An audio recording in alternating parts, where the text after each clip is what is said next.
Hey there, it's Robin, and you're listening to Healthy Habits for a Healthier Home. I'm here to help you create a healthier life, one simple shift at a time. If you're a mama ready to ditch toxins, clean up your family's nutrition, and build daily habits that support your well-being, you're definitely in the right place. Each episode is packed not only with education, but practical tips and tools to help you transform your health and your home without that feeling of overwhelm. So let's take this journey together to create a thriving, low-tox home for you and your family. If you're ready, say, I am ready. Now let's get into this episode.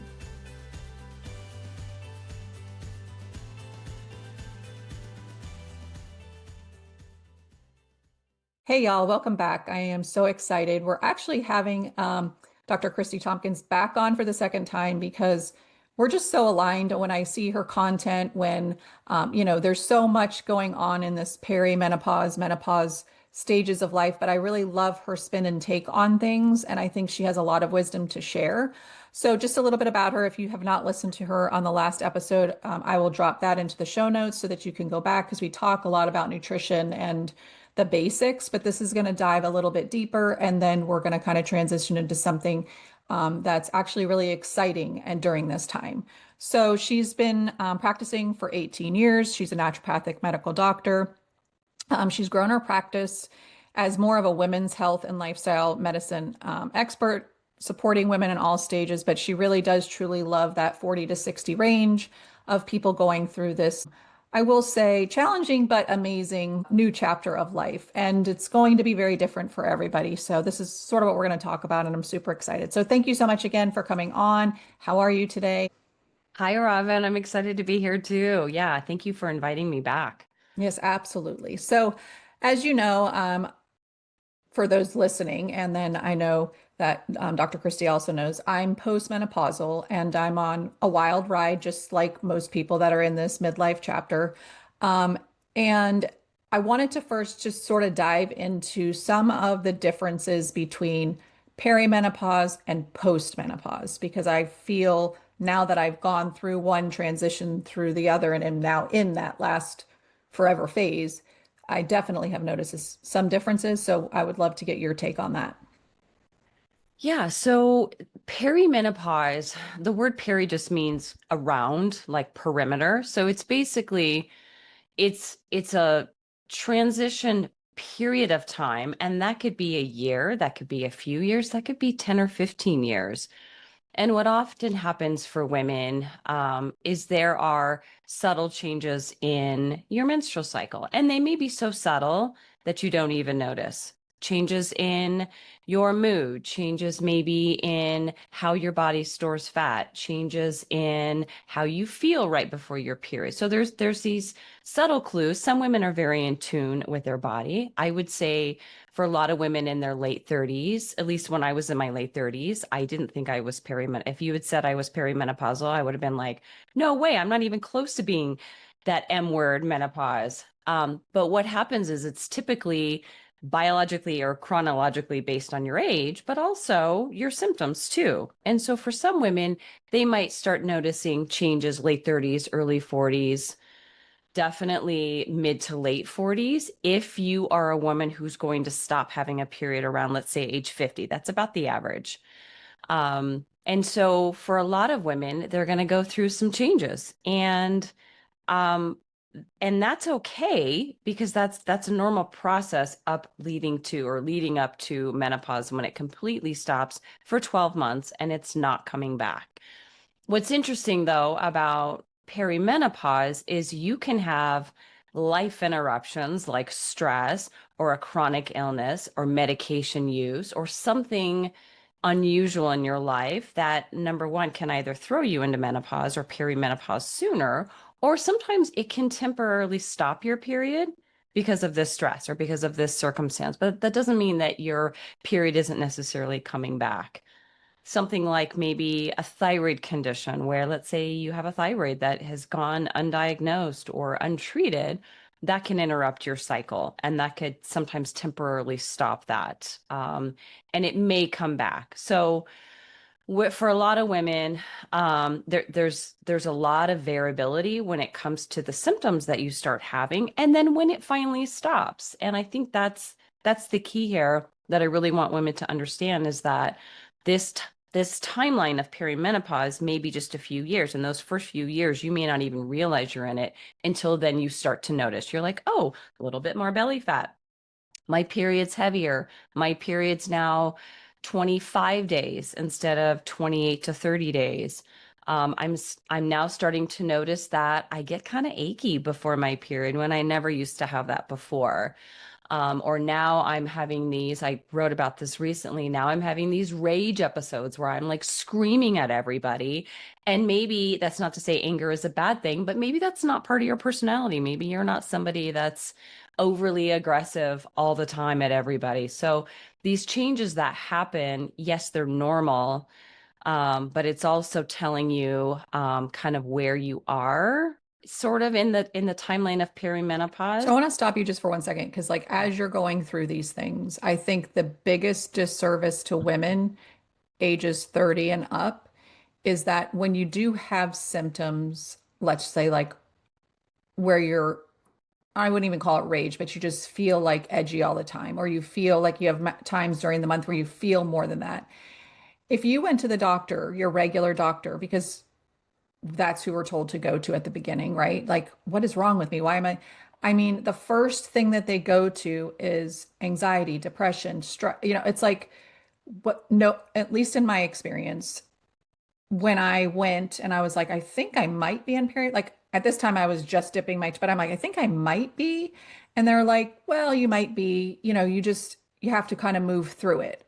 That's not a good answer because if you are educated and you understand your body better, that's where I think there's a disconnect in education with women. And I think that's where improvement needs to really happen is we need to be taught these things. Because unless you're in that industry, you have no clue. And that's sad because it is our body, but honestly, we're just living life until boom, we hit something and then we're like, what is happening? But nobody says like because you have a thyroid condition, or maybe it is that, or there's just not enough preventative things happening prior to stepping into perimenopause that would make you think these could be perimenopause symptoms. And then when you go, if they even mention that it might be, it's sort of brushed off like, oh well, this is what you have to go through. Like you might feel that way. And yeah, that is true, but what can we do to support it? Like what are things, and I feel like if people understood their genetics better, right, and understood their DNA for different reasons, that would be helpful. But we don't even do baselines of anything. So I think we could do a better job, not you per se, but just in general, our healthcare system could do a better job at beginning to educate. Like you said, in your 30s, you're like, I'm nowhere near. And that's how I felt. But I was post menopause by the time I was 45. Yeah. That was insane. But when I was going through Peri, this is the advice I got from my gynecologist. Just, move through. And yes, it's going to be a little disruptive, but until you hit a wall, just keep, trying to live. And then when you hit the wall, we can kind of address some of the symptoms. Well, at that time, I was like, okay, sounds all right. I mean, sounds like she's not trying to like overprescribe things or tell me what to do or, and I was like, and I did make it through it. But when I hit that wall, man, I hit that wall. And I was like, wow, that was dumb.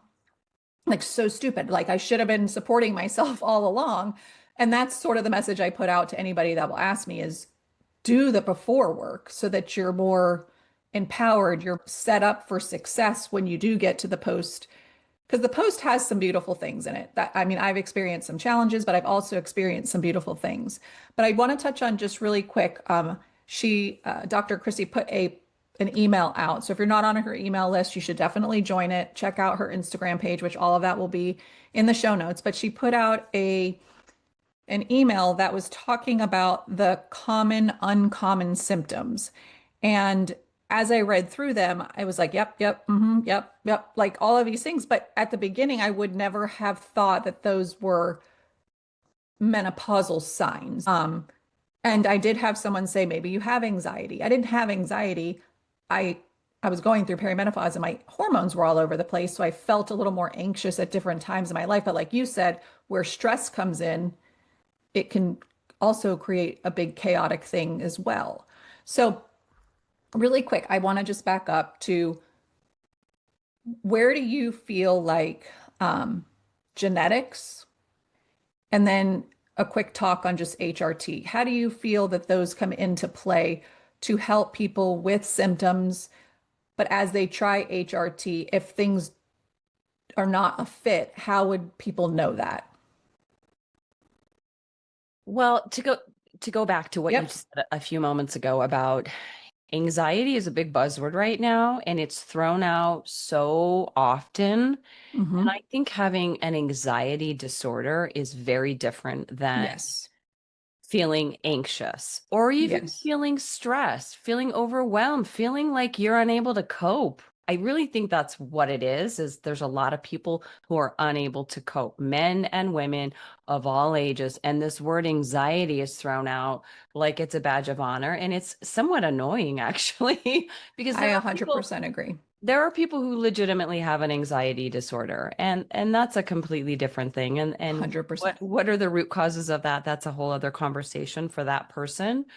When it comes to women, I mean, we do, if you're having a menstrual cycle, your body is going to go through this, rise and fall, ebb and flow of your hormone levels. And that can affect your brain health, your nervous system. It can definitely affect how you deal with stress, how you deal with things that are overwhelming, how you deal with difficult situations. And it might make you more tearful. It might make you more angry or have mood swings. And that's okay, because there are things that you can do, not just botanically or even bioidentical hormones, but even just like, the mind body Choices. connection. There are ways that you can adapt to, life. And so when it comes to helping perimenopause, you just said, you stopped having a period at 45. I've been treating women now for about 18 years, and some women stop having a period in their 40s, sometimes even around the age of 40. And I think around the age of 40 is typically less common. That's actually more rare. And there's usually something else involved, maybe a catastrophic event, extreme trauma, maybe a thyroid condition, maybe there was a cancer diagnosis or something else where it just completely stopped. The average time is 40s to early 50s. And so again, to kind of back up to what you said about preparing yourself along the way, I happen to be in a profession that is about studying the human body and helping people understand their body, how it works, how it can function better physically, emotionally, psychologically, and spiritually. And I love this. So I do a lot of self-care. I talk about self-care with my clients. I'm also perimenopausal, and I will tell you that with all of the proactive, preventative self-care things that I do, I'm still blindsided by a lot of things that have happened to me, and I study this. That's what's so interesting, is that for women who don't study the human body, they are incredibly blindsided by, oh my God, I don't feel like myself anymore. I don't feel, why is my periods lasting 2.5 weeks now? And why have I gained 25 pounds in the last 12 to 15 months? So there's a lot of women that don't understand. They might know, yes, it's hormone changes. And maybe, of course, we've got social media and the internet, and they might listen to the latest podcast or listen to an audiobook, and they're going to hear about this and know it's probably related to their hormones shifting. But a lot of women don't understand that connection with hormones changing, but also the life stressors that are going to influence the severity of your cycle when you stop having a period, the quality of your menstrual cycle, and so forth. And so I really think the personalized approach is imperative when it comes to getting the right.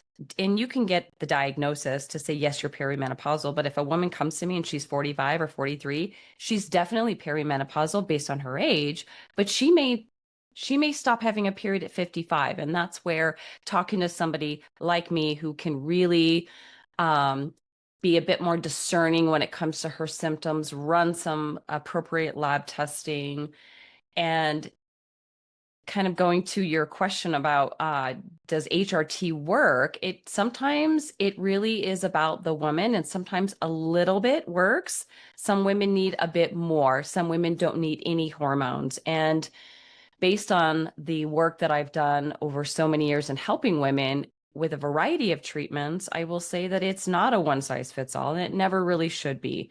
And for some women, it's a little bit of hormones, and it's really a lot about lifestyle medicine support and making sure she's eating clean and healthy and moving her body and finding out different ways to face the stress in her life. And so, I don't know it's so much about genetics because I do think some women who have certain genetic tendencies or variants, they might still do really exceptionally well in with HRT, or they might do exceptionally well with other types of treatments. So I think it's less about that, and it's more about the efficiency of how your body is functioning, your liver health, your reproductive system, your gut health, your nervous system, the strength of that gut brain connection and the brain ovarian connection, and also your adrenal glands too. So there's a lot to consider, and I know that was a big mouthful there, but there's a lot to consider when it comes to all the different body systems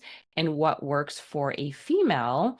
And what works for you, let's say your period stops at 50, what works for you at 42 or 45 is going to be different than what works for you at 50. And so I think sometimes women, as they get closer to that point and even beyond, they tend to do a little bit better on maybe a higher dose of HRT.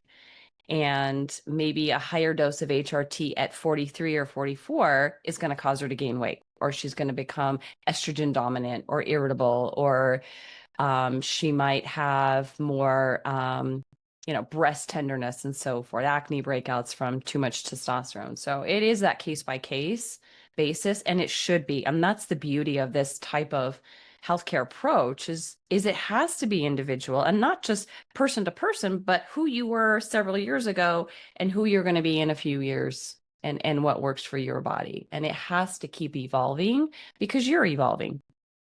Yeah, and I love all of that. And I think also another key to this, for people who don't really know a lot about HRT, there's so many different ways to get it. It's not a one size fits all. And when what works for one might not work for another. And again, just through my experience, because I happen to be a unique case, is what I'm told by I'm now at my third practitioner. I'm just unique, and that's okay, but it's just challenging for people who haven't worked with challenging cases. So I'm kind of on the hunt for somebody who gets more challenging cases. But what I've learned that I think people need to be very aware of is that there's multiple different kinds of HRT, whether it's creams, patches, pellets, whatever. I mean, and even if you do compounding from compounding pharmacy to compound pharmacy, that even changes everything in my experience of how things are compounded and how they do it. And I don't know all the ins and outs of that. But again, if you aren't taught that, then you go and you think, oh, well, this is the only way to do things. And it's not. And so again, that's where the bioindividuality comes in, and knowing your body and knowing, like you said, you can become, estrogen dominant during certain times. But in traditional medicine, they don't really talk about those things. And your detox pathways, if they're not flowing properly, if they're not open, if your body's not functioning tip top, it's just like an engine. If it's not doing what it's supposed to be doing, when you throw oil in there, right? It's not going to do the right thing with the oil, and then your car is going to break. And it's the similar thing to a human. So again, I'm going through these challenging things, and I know that God has put me in this place so that I can learn and then advocate for the challenging people that have like odd things. But it's also just made me really shout that you have to be your own advocate.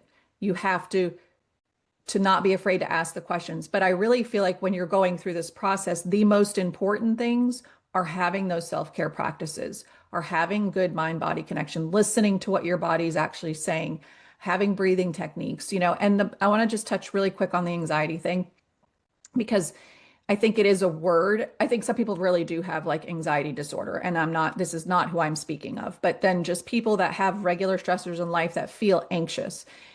It's almost like we feel like we shouldn't have that. And so I tried to explain to my kids that you should, because when things are changing, when things are, whether you're getting a new job, you're graduating, from school, you're moving into a new place, a new situation, if you didn't have any, and I'm not calling it anxiety, if you didn't have any anxiousness, like if you didn't have butterflies in your stomach or worry or just that would be abnormal. To me, that would be something that you should be worried about if you're just so like even keeled that you just don't even like you should have waves of feelings. Like that's part of being human, right? Yeah, change is uncomfortable. Yeah. No, Oh, change is so uncomfortable. And most people don't like change. We want to be in control of the change, but when change happens, it throws us off kilter. So And that's, that's where we're going to dive right over to like the spirituality and really getting invested in yourself. can we talk a little bit about the HRT piece? Because I Yes, want it, absolutely. and we'll get to the Yeah, absolutely. good stuff.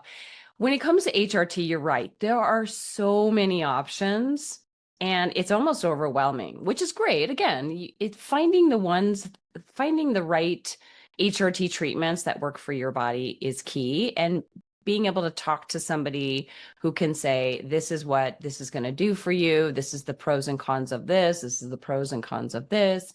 Going back to an article I wrote, or I think it was an article and a video I did on Instagram on HRT and how the estrogen patch and the progesterone capsule Prometrium is very commonly prescribed and it's very commonly given to women or recommended. And sometimes that can work really well. The patch twice a week, it's super convenient. It often will address hot flashes, night sweats, other mood swings. And with the Prometrium, the progesterone, it can either regulate your period-ish, or if you're postmenopausal and not cycling, it can help alleviate a lot of those symptoms. But for a lot of women, that doesn't work. It's either too much, it's too high of a dose, even if you lower the dose of the estrogen patch, which comes in different forms. Um, Progesterone in a capsule, you can get the compounded version in different milligram dosages if you go to a compounding pharmacy. If you just go to your mainstream retail pharmacy, it's 100 milligrams. You can get the generic, whatever, and that's often covered by insurance. And I think that's why it's prescribed, because it's standard of care. It's covered by insurance, and the woman's like, woohoo, I got it covered by insurance. But what happens is either she gains weight, it's not enough, it doesn't address the vaginal dryness, low libido, some of the other symptoms. And it begs the question, if you're having such severe adverse symptoms, what else is going on? Is it Mhm. stress? Is it your diet? Is it the glass of wine every night with dinner? Is it that you're in an unhappy marriage? Is it that you are caring for an aging parent? Is it what else is going on in your life? Are you scrolling your phone too much and you're sitting down and you're not as physically active? So there's a lot of factors to consider in HRT, and there's those prescriptions. There's compounded hormones that you can get through a cream form, a topical form. Where you apply it matters. Skin versus vaginally versus the face, the thin-skinned areas of your body.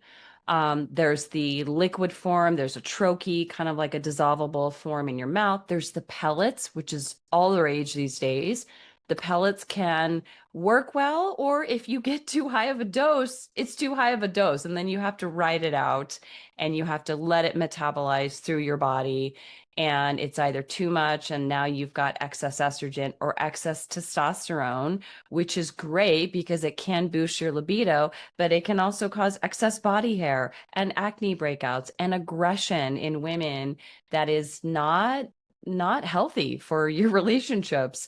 And the weight gain, of course, which most women are not happy about. So you have to be careful, making sure that you go to somebody who can talk to you about the pros and cons of hormones to find the one that's right for you. And you can get hormones over the counter these days. We know you can get over the counter progesterone that's been around for a while.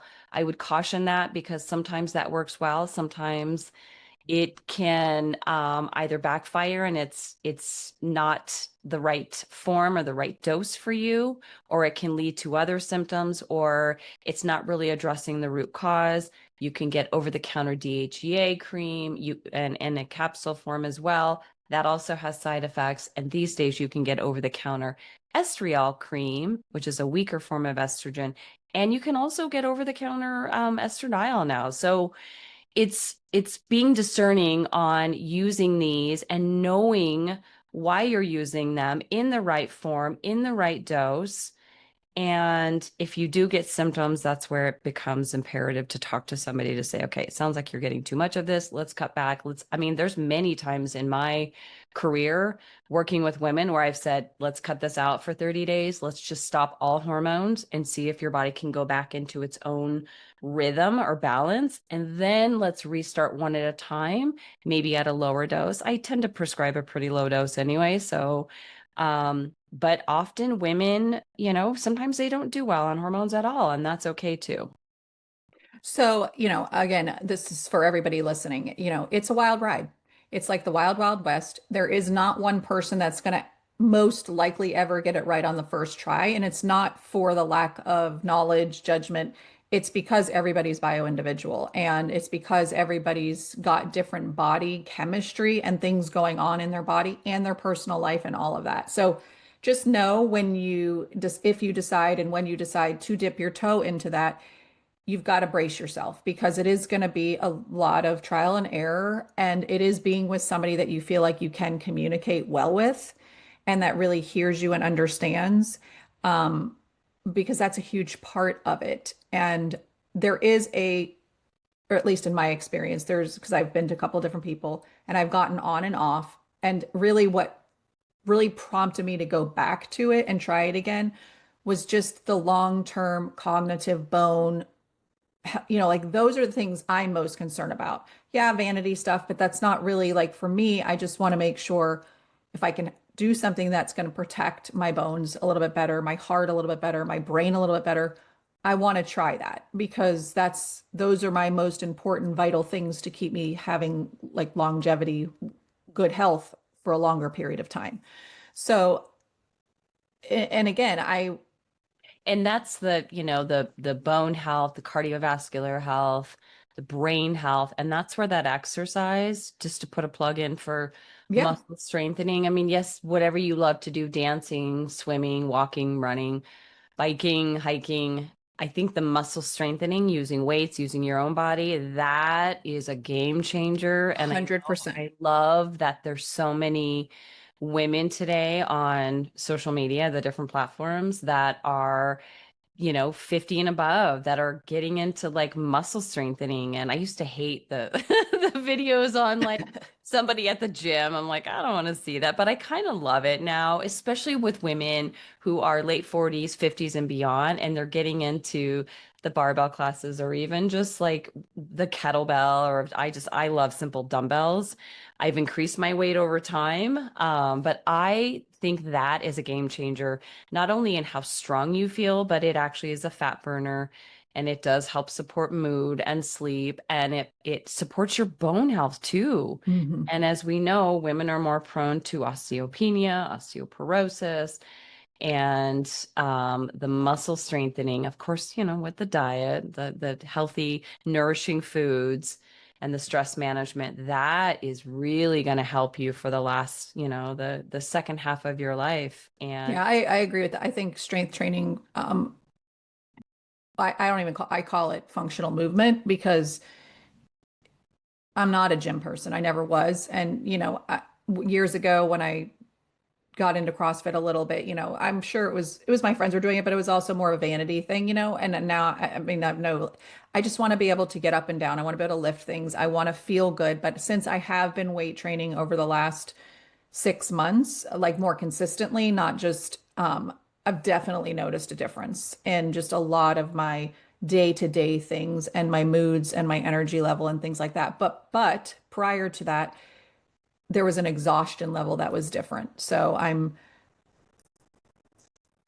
sure they all go together and I'm still battling, if HRT is for me or not. I'm still in those like switching everything around every 10 seconds, I feel like trying to figure it out. But somewhere along the way, and I'm also doing a detox. So I think it's just a combination of all of that. But what I will say, this is where I want to dive into this, is that over the last 5 years, I've just done a lot of self-care. Like I've just flipped my mind because I saw, like you said, I saw a very stressful situation take me out, and it took me 2 years to come back from it. And I promised myself I would never do that again because that was dumb. But I didn't know until it kind of all happened. You think you're handling things, but you're really not. You're handling it, and then your body's going to break down at some point. So I think that really put me on a trajectory before all of this HRT stuff, just to really have that mind, body, spirit connection. And so let's dive a little bit, because this is actually what I would consider the golden nuggets of menopause. It's the wisdom. You can no longer be who you were before because you've had so much life experience, so much wisdom. If you're a mom, you've raised human beings, and most of them are now kind of taking that next step to whether it's just college or after college. And so, I mean, I don't know why, but it's like we just come into this storm of all these different changes all at one time. So having, those underlying self-care practices, and that inner, we call it primary foods. So I really want to dive a little bit into that because I find it, and one of the things that you said was like closure, death, and rebirth, but I just find it like it is an awakening. It's an awakening, but it's actually for me a homecoming back to the body that I was disconnected from really for a lot of years, just because I was in that go, go, go, go, go, and just survival mode of momming and kidding and parenting and, like and taking care of my parents and all of that stuff. So I would love to hear your wisdom on just that whole mind body connection, spiritual piece. Yeah, I love this too. So I think a lot of women are taken by surprise at a lot that happens, not just, oh, my hormones are changing and I'm gaining weight and I'm trying to juggle life and my work or my children, my marriage, and all the things that that are involved in my life. And I'm going through these hormone changes. And with the hormone changes, it often makes women a lot more emotionally fragile. Not to say that, and I know that I don't want that to come across as a demeaning word, but it just makes women more sensitive.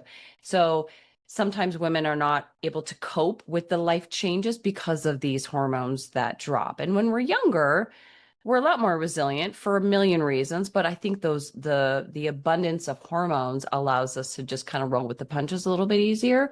You throw in hormone changes, hormone drops, aging parents, job, career changes, marriages or relationships that are changing, maybe moving. Obviously, we saw a lot of that 5 years ago with the pandemic, a lot of people wanting to pivot and wanting to really pursue different paths in life, and that's okay. It was kind of a wake-up call. I think perimenopause and menopause can be that wake-up call for a lot of women, in how you've lived your life, how you've eaten, like how you've moved your body, how you've treated yourself, the quality of your relationships. One of the things I talked about in this, common, uncommon symptoms of perimenopause and menopause is like, this is really that time to really get connected to your body, but also to your soul and get connected to how are you talking to yourself? How are you treating yourself? How are you treating other people? And it really becomes this, I say, coming home to yourself or returning to yourself. It's really about like what feels true to you, and that's Mhm. going to be personalized from woman to woman. And maybe it's remembering what you used to love to do. Maybe it's completely stepping into a different version of yourself as your body is going through these changes, as you are maybe shifting what you're eating, how you're moving your body, maybe slowing down. I mean, we're in a society right now that I'm really worried. I mean, thank God we have AI to help support us and nudge us, but that's coming at a cost. I think we'll see later. I think this go, go, go mentality that a lot of women have in caring for other people, it seems like that doesn't really end, especially in today's society with always having to be online, always having to be close to our devices, always having to post the latest, do the latest. And it's just sometimes it can be very overwhelming.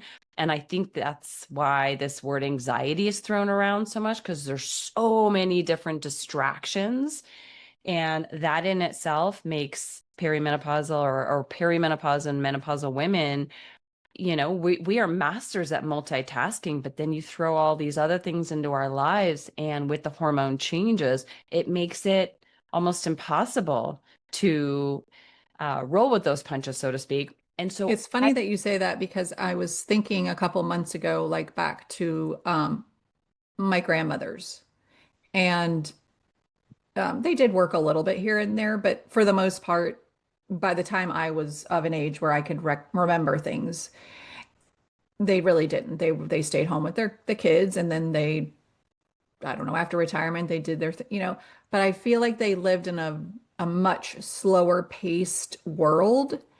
And I'm not saying they didn't go through crazies during the menopause and all of that stuff. But I do feel very strongly that this fast-paced, we have to world is really coming down in a way during this time that is there to show you that no, you don't. You do not have to follow the norm. It's like if everybody jumped off the bridge, you're going to jump off the bridge. It's like what's aligned with you and where do you feel at peace? And like you're saying, the Instagram, the this, the that, you really have to create boundaries, like personal boundaries where you're gonna shut it down. You're going to, and and I have an older, younger daughter. She's figuring that out at a much earlier age, because these things, these phones are like an appendage for all these kids. They don't know life without it. They can't and remember it. adults too. Adults too, for sure. But like I can remember like the freedom not having it, and they don't know what that's like. And so my younger one who's home, she's been really putting boundaries around her time, and it's helping her a lot, in just a bunch of different areas, not, just one particular. But I just think we keep saying, well, this is just life. No, you create the life, right? You create what the situation is. And I think during this like perimenopause, menopausal time, it is that awakening for you to say, you know what, this doesn't align with me anymore. This doesn't feel right. And then what are you going to do about it though? Like you have to take that action step to change and be able to slow down. And I think we've again grown up in this society where it's like you got to work to have more, to have. Where are you in all that? Is it working for you? How do you feel? And I just think that's a conversation that doesn't happen a Yeah. lot. Yeah. And I do think just as you can be disciplined when it comes to what you're eating, your exercise, financial responsibility, you can be disciplined. And I will admit I have a hard time with this because especially when I'm on a roll and I love to write and I love to create content and sometimes I thrive on it, but I also am aware of like, Chrissy, this is too much screen, like your phone tells you this is how much screen time you Yep. have. Yeah. And so being able to shut it down, that takes discipline, that takes courage, that takes that personal boundary with yourself, really, to know I need to slow down, I need to regulate and nourish my nervous system. I am a big believer in meditation. I have been practicing just about almost every day for the last 4 years, 5 years. And I will tell you that's another game changer for me because I am somebody that's like maybe a lot of people in our society, go, go, go, and just like always having to do all the things and always be busy. And having that practice has really changed my health. It's changed the way I approach life. And as you just said a few moments ago, like that inner reality, that inner world creates your outer world. And so if you don't like the outer world, you got to shift what's happening on the inside. And that takes accountability, and that takes a bit of being humble at like, okay, there's something that needs to shift within me and my world and my thoughts so that I can create the life, or at least get closer to the life that I want to create for myself. And having that either meditation or quiet time, music, prayer, being out in nature, whatever it is for you, being able to detach from our devices, which is so hard to do, is key, especially for perimenopause and menopausal women, because it's easy to get out of sync with yourself, with your nervous system, with your hormones, and feel like you just want to scream. That coming back to yourself, coming back to that mind body connection, that mindfulness piece, and that mindfulness practice, I think is it's life changing, but it's also life Mhm. saving for a lot of women too. And adding that component in as much as you can, again, that's going to help you for the rest, the last several decades of your life, or the second half of your life. Second half, second. Yes. Yeah. Yeah.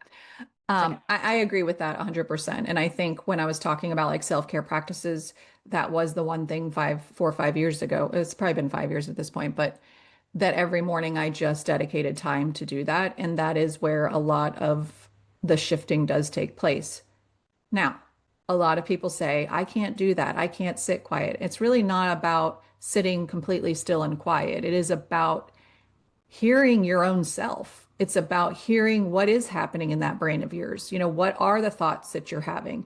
How do they serve you? And if you actually sit for 5 minutes and just, if you're not a meditator yet, or that's not your thing or whatever, just having that time where you are unattached from everything, your mind is going to go wild because it's going to be like, wow, I've never had silence before. So here I go. And I'm going to start like throwing, and it's okay. You're not supposed to be completely unattached to yourself, right? You're gonna, our brains are meant to do that. So it is hearing though. What are you hearing from your brain? And then how is that serving you? And how do you shift that? And what can you listen to, read, do, or not do that's going to help undo some of the things that will pop up in that quiet time? Because Yeah, there's going it's to be some things that are uncomfortable. of course, and it's deepening the connection if you can actually believe that. And they call it a practice for a reason. You don't just, try learning a new language or a musical instrument or eat one salad and go to one gym class and then you're fine. Like it's a practice, right? Like you do it. And I remember going to my first Dr. Joe Dispenza retreat in 2021. I'd been studying his work for a little bit of time, but I finally went to the 7-day retreat, and it was a deep dive into meditation multiple times a day for six days and then one night. And I remember feeling frustrated. The room was too cold. People were breathing weird. And it was just, I was uncomfortable and I was frustrated and I didn't think I was doing it right. And I had a hard time those first few days. I kind of wanted to leave, or at least I wanted to leave the ballroom and maybe go out by the pool or something. But I persisted and I stayed. And he dives really deep into the science and the neuroscience and the research behind meditation, why it works, why it's effective, how it can not just, it's not about calming your mind or slowing down your thoughts. It's about changing your life. It's really about tuning into that voice that says, do this, call this person, start this business, maybe end this relationship, or yes, stop having the alcohol every night. Like it's the little voice that comes through beneath the chatter, when you can lower the volume on the chatter through music. I love guided meditation. I Me love too. music. That's how I do it. I rarely is it just quiet. Sometimes it'll just be music, and I love that too. Really calming music, especially if I don't feel like hearing somebody's voice in my ear. But I really think that this is that opportunity to deepen the relationship with yourself, to get the clarity on what it is I actually want for my life and what I want to create. And so it gets better. That's not to say it's always perfect every time. Absolutely not. And I struggle still some days where I'm like, oh my God, I have too much to do. I don't have time to do this. But every time I sit down, whether it's 10 minutes or 30 minutes or an hour, I always feel better. It always helps me. It gives me better direction. on what the next step is. Or maybe the next step is just to slow down. I mean, I keep hearing that voice, slow down, Christy, slow down, and maybe that's the voice that you need to hear. And only you know what the next step is if you have that kind of practice. But it does get easier. And fortunately, today we have lots of meditation apps. I love Insight Timer. I'm a big fan of Insight Timer. I love all the different teachers and all the different types of meditations and talks and courses and music. It's a beautiful platform in this crazy chaotic world. Or something like a Dr. Joe Dispenza, whatever resonates with you. And that's kind of going back to your word alignment, like whatever aligns with you for that day, for that time in your life. If that's what gives you a greater sense of peace and purpose, then go Yeah. for it. And again, I want to say, it's not a one size fits all. So if you try one type and you're like, well, that's not for me, just know there is a bunch of other things. Like for me, my like portal in, I guess, was visual meditation because I could visualize what was happening and it just made me feel like I could shut that noise down because I was thinking about what was being said, so it allowed me to have, but that was sort of my step in. But like the Joe Dispenza at the beginning, when I was very first starting, that was like way over my head. And I was like, I cannot relate to this yet. And I just kept going and doing what was resonating, right? And then it just allowed me, honestly, for me, it allowed me to really deepen my relationship with God. And it gave me that quiet time to be more present, to be able to hear the things from Him, or if you're a universe person, whatever it is, but it gives you that time to receive the downloads. Mhm. And as I kind of have gone through, Joe Dispenza's make a little more sense to me now, right? And now I'm able to handle a little bit. So don't just pick one thing and if it doesn't work, say it's not for you. Just really give it time and persistence. You have to be persistent about whatever it is that you're wanting to change. But like I always talk about those 1% shifts, it's like you don't have to do it for an hour. You just do it for 5 minutes, and just start somewhere because when you do, like you said, when you do get that, when I go back there, I always feel better. You're more, even when you don't want to, and when you get there, it's going to be a good thing. And that's kind of how my purple yoga mat is for me. Whether I'm meditating on it, sitting on it, quiet time, stretching, or doing yoga, it's like my body knows it can decompress when it sits down on it. It's I don't know. It's just a thing I've had with my yoga mat, so can't ever get rid of it. Yeah. And your hat says 1%, which is It great. does. And I love that. And I think those little incremental changes are powerful. It doesn't have to be a massive shift. I mean, very rarely do people like just go all 100% in. But Right. it's pretty uncommon.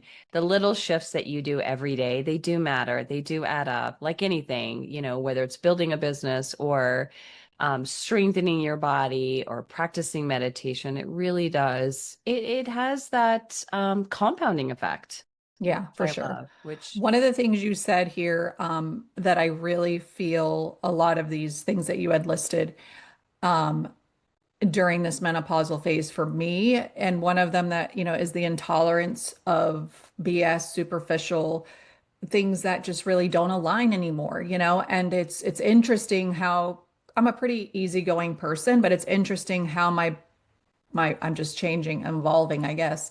I just don't really have time for that because I have so many other things going on in my life that need my attention, including caring for my mom, and that comes first. And so I guess that's really like helped me to see like this really isn't serving anymore. Maybe it did at one time when I had more.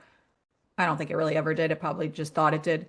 But you just start to prioritize a little bit differently, not just because my mom, but again, you have your kids that, start to disperse and retirement coming up, and there's just a lot of balls in the air kind of a thing. But you just have, or at least for me, I just have less, um, I guess tolerance is the right bandwidth, word, but bandwidth, yeah. bandwidth. Thank you. I like that better. Bandwidth for stuff that just isn't going to lift me up, serve me in a way that's going to bring me to the next level of where I want to go. So, Yeah, and this has come up a lot for me lately. I think when we're younger, we always want to belong, and but when we're younger, we want to be invited. We want to go to this party, this event, this school, this like we want to be part of like we want to be friends with everybody, it seems like. And when we get older, it's like as we're changing and evolving and getting closer to that, authenticity of who you really are. And again, that takes time to, sometimes it takes a lifetime to really even discover that, is you do become more discerning with who you want to spend time with. And not just the one-on-one relationships or friendships, but also just like the professional networks. I went, 100% into going to these professional networking groups in person, online, mastermind groups, and going to local networking groups. And I kind of overdid it a bit, which is okay. I mean, I needed to go and immerse myself in my local community and join this online group. And it actually was a bit overwhelming. I learned a lot and I grew in so many ways, but it got to be so overwhelming that it just like I couldn't even hear what I wanted anymore because there was so much Mhm. busyness outside of me. And I started to resent going to some of these groups, and I started to resent, another Zoom meeting. And it was so much for me that I finally just had to kind of pull back and slow down so I could really integrate what I had learned and really become a bit more conscious of the people I wanted to spend time with and who do I feel, what kind of people light me up where I feel happy, I feel good about myself, I feel inspired, I feel uplifted and empowered, and I actually feel, I love the term rising tide lifts all ships or boats. Like I feel like that energy of people, and it's individualized for each person. The people that you spend time with, that's crucial, Mhm. especially as you're going through your own life crap and circumstances and setbacks and obstacles. I mean, especially like with you caring for your mother, and you have your children that are moving on to the next phase of their life, and whatever else we have going on in our life. I think it's important to surround yourself with people that are really high quality, high caliber. And it's that energetic match, that vibrational match of surrounding yourself with people where you feel really good and stepping away or disconnecting from the people who are trying to pull you down or bring you down or sabotage you in some way. And um, knowing when to walk away. And that Mhm. could be colleagues, that could be a business, that could be friendships, that could be relationships. It's surrounding yourself in maybe a smaller circle so that you can be Yeah. the best version of yourself. And that takes a lot of courage as well. Yeah, And it does. And it's an interesting time, again, for people that have kids that are going to that next phase of life and then the empty nesting, if you want to call it. But it's, for a long time, you surrounded yourself with the kids, the parents of the kids who your kids were hanging out with, kind of a thing. And that became your like tribe just because you're, especially if you're in a sport or you're in something, you're always, and so you have commonality. But once you end that phase, right? It's like either they're still in the phase or they end the phase, but then they're doing something. And I think that's around the time a lot of people start going through this time of their life again of peri and post and all of that, where like you said, it's like the rising, you got to just figure out who to surround yourself with so that not everybody does, but for me, it is that important that I need to spend quality time with people. And I don't need a lot of people. I was a very, uh, I've been lived in the same area for a very long time. So I even have friends from elementary school, I don't see them all the time, but it's just one of those things, you got to just find your new tribe, a tribe that that gets it. evolves. Yeah, Yeah. and that evolves as you Yep. evolve, right? Exactly. It's supposed to. And again, my sister, she's married to the same man. They're high school sweethearts. They've been married, I don't know, I don't know, I lost A count. lot of years. 40, 50 years. It's just, and it's amazing. And not everybody has that marriage or has that longevity or that type of connection, and they work for a family business. It's a beautiful story. It's not perfect by any stretch. Nobody's life is, but they have a very similar circle and a similar life and a similar path, and not many people have that. I would say that that's less common. Um, and my life is definitely very different than that. And so And I love change. I'm somebody that like I love that constant evolution and evolving, and that doesn't mean that I embrace change. Change is Well, of so course. uncomfortable and it is scary and it is unknown. And one of the meditations I love on Insight Timer, I think it's something about abundance in the face of fear, or something about fear and abundance. It's basically stepping into that unknown, and your happiness lies in the unknown. You're the other side of letting go, your joy, Mhm. your transformation, the new life you want to create is on the other. It's stepping into that unknown. It's stepping Yeah. into that place of uncertainty. And a lot of us don't want to take that leap. I mean, I think Yeah. that's a lot of us because we want to know what's going to happen. And so a lot of times that, but again, if you can have that quiet time, that meditation, that voice that says, make this move, make this next step, I think that's your inner compass, God, source, universe telling you, hey, make this next move. And it's your joy is on the other side of that. And it's trust, right? It's It's faith trust, and trust for faith, sure. and yeah. Yeah, for sure. And I think, it's an unlayering process. We always talk about health and wellness as being like an onion, and you peel back things and things come out. And it's almost like in this phase, you're getting to the core, right? Like you're coming down to that core, coming back to who you were really meant to be or who you've always been, maybe just at a different layer because you've had things layered on top of you. And so you're just sort of delayering and de-shedding all of these things and the shoulds and the this, and you're just living more authentically, really.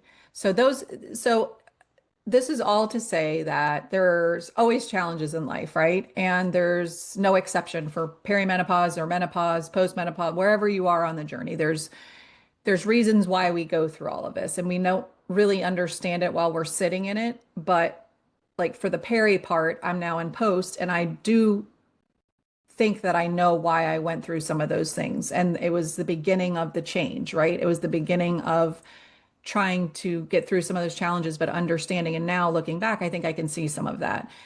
I'm not post enough to be able to like see what it is all about, but I do really feel like it is that coming home. And I think again, this phase of life has beautiful nuggets to give of wisdom and life. And we need to focus on that rather than everything that is going nuts in your body and all of the challenges. And not to say you should ignore all of them, but find a good group, find a good practitioner, find a good group of people to walk that, but really start to shift and celebrate the wins, celebrate the nuggets that you're learning, I guess. Yeah, what you're receiving, what you're stepping into, who you're becoming. Yeah, it's easy to think about the bad and what you're losing, but really what you're gaining. Of Yeah. course, not only just the lifetime of wisdom, but the freedom in a lot of way. Yeah. And yeah, there's a lot to look forward to. It's really focusing the gratitude of that, and Yes.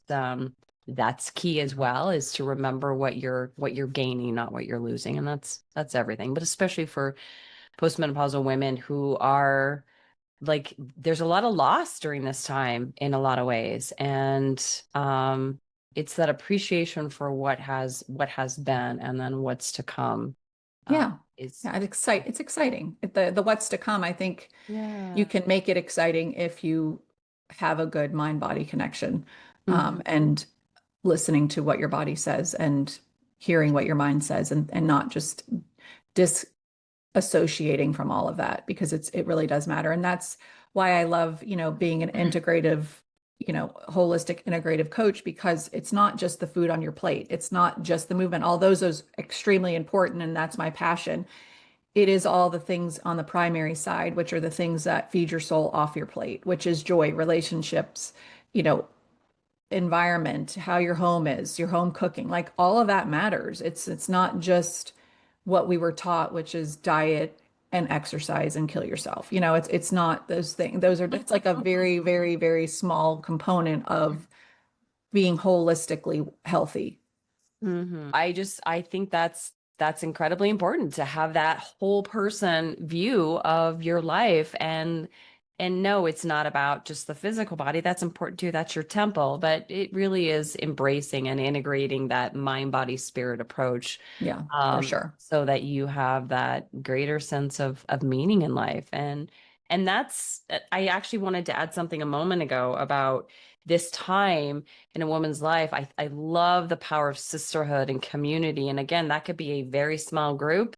It could be something that is in person, it could be online, it could be a retreat that you take. I think that is what women are craving and what women are pursuing these days. And I think that having that validation and that confirmation of like, yeah, I went through that, or this is what I've gone through, Hmm. and this is what I've tried. And that is so nourishing to the soul for women. And if you have that opportunity, I start a group. I mean, a lot of women are like, Yeah. don't have anything like that. You can always start something like that. And that I think is really just that uplifting piece that helps women get through this You time know, it's better. interesting you're talking about that because I do think that's we are craving that, but we're craving that because for so many years, especially you're either really working your career really hard and or having kids and doing that life.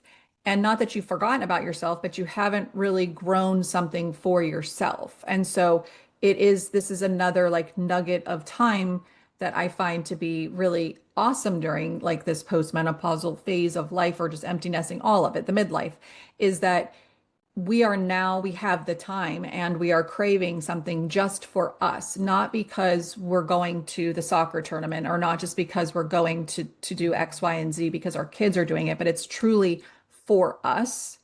And again, if you don't have kids and you're working really hard and you don't ever disconnect from that, it's the same thing. It's like we're looking for something of our own.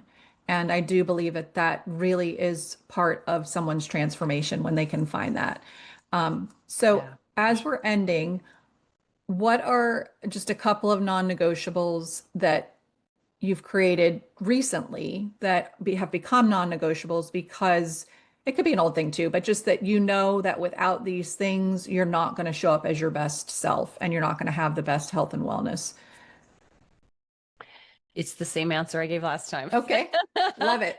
And I love it because it integrates or it takes care of so many pieces of my life.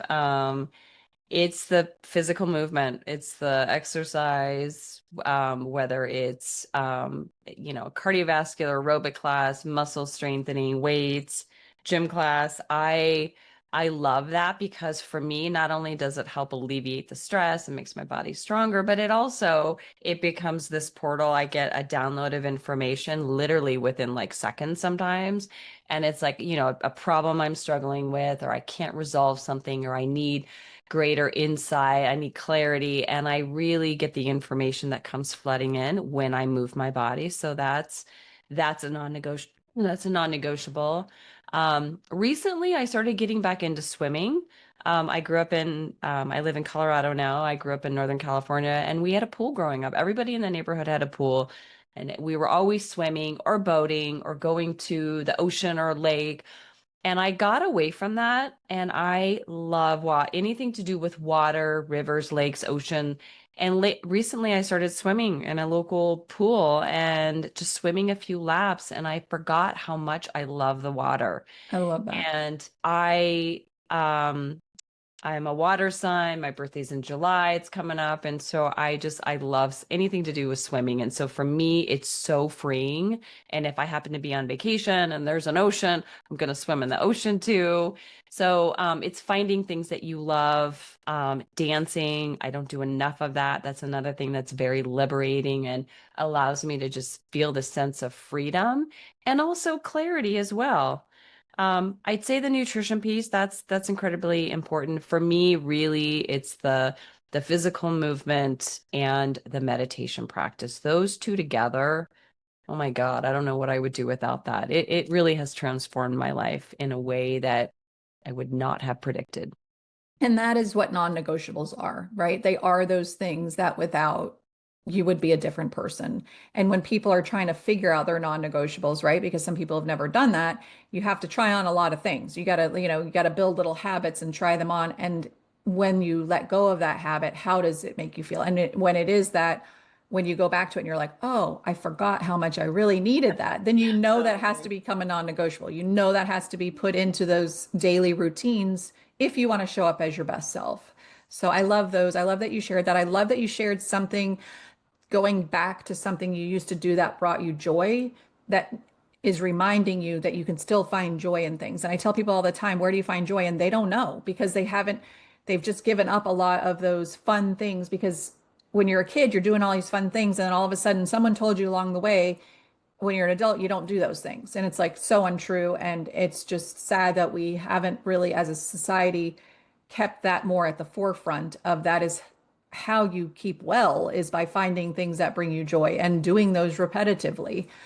So I love that. Thank you for sharing those non-negotiables. I know this conversation was kind of a twofold, but I think it's an important topic. We could talk for weeks and weeks and weeks about all of this because I get so many questions and, Christy's really wise and she's got really good experience. And again, but I love how, we can now focus also on some of the good. It doesn't all have to be challenging, but, I always say you have to go through the challenges to see the beauty on the other side. It's like climbing the mountain. It's treacherous. It's all the things. But when you get to the top, man, and you see that view, all of that's worth it. And I think that's similar to this experience for me, at least. Um, Yeah, so the butterfly coming out of the chrysalis. Yeah. chrysalis, yeah, for sure. Unfolding. Oh, I love Yeah, for sure. that. All right. So all Christy stuff, of course, will be in the show notes. If you've listened to this and it really resonated with you in any way, shape, or form, and you know somebody that it might help, especially going through this time of their life, please share the episode because together, the more that we can share this, the more women that we can help lift up. And that's the whole purpose and premises of this show is to stay connected, to educate, to uplift, and to create a better community because we are the only ones we can really rely on. So thank you so much for tuning in again, and I will see y'all next week. Thanks, Christy. Thank you. Thanks, Robin. That episode had so many great takeaways. I hope you feel inspired and more empowered to make small 1% shifts on your wellness journey this week. I'd love to hear what resonated with you. If you want to leave a review, share your thoughts, and let me know how you're going to be implementing these 1% shifts into your life. And don't forget to subscribe and share this episode with another mama who could use a little wellness love. Want to stay connected? Join me on Instagram and Facebook at Live Life Balanced with Robin. Check out my website at livelifebalancedwithrobin.com for more resources and grab yourself some freebies while you're there. Until next time, I hope you find peace, love, and light by breathing, being present, and allowing for all possibilities to come your way. See y'all next week. Love to y'all.